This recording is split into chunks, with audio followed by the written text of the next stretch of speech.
Welcome to Tech Solution.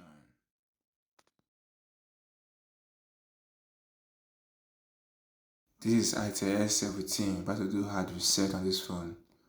Follow down and power key at the same time. So let's do it. So when it shows Itel, just move your hand on the power key and hold on to the follow down. Then something will just pop up. So let's wait.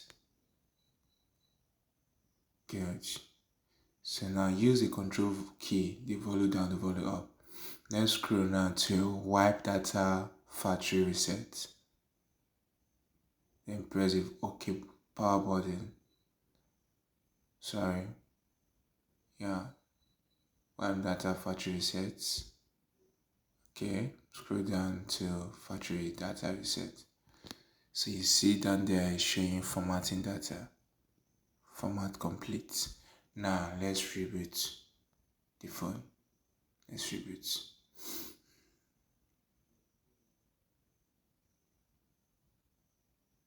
So since you successfully flash the phone, it might take some time just to boot to the start page.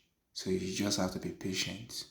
But on this video, some part has been cut just for you to be able to see what we're about to do.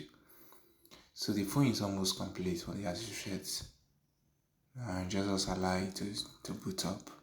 Alright, as you can see, it has boot up completely.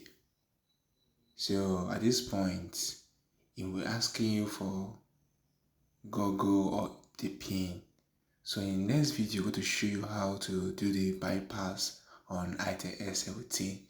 So if you are new to this channel, please do well to hit on the subscribe button down there and also click on the notification bell so you can get more videos from Tech Solution.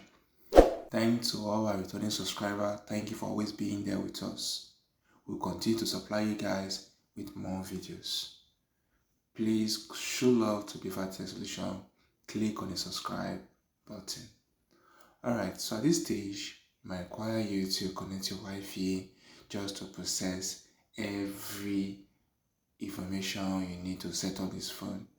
But at this point, it's very difficult. All you just need to do is for you to watch out for the part 2 or how you can do the FRP bypass for Itel S17 in my next video so that you'll be able to bypass it. Without that FRP bypass, you will not be able to start on this phone, no matter how you try nothing tomorrow. So stay tuned for our next video.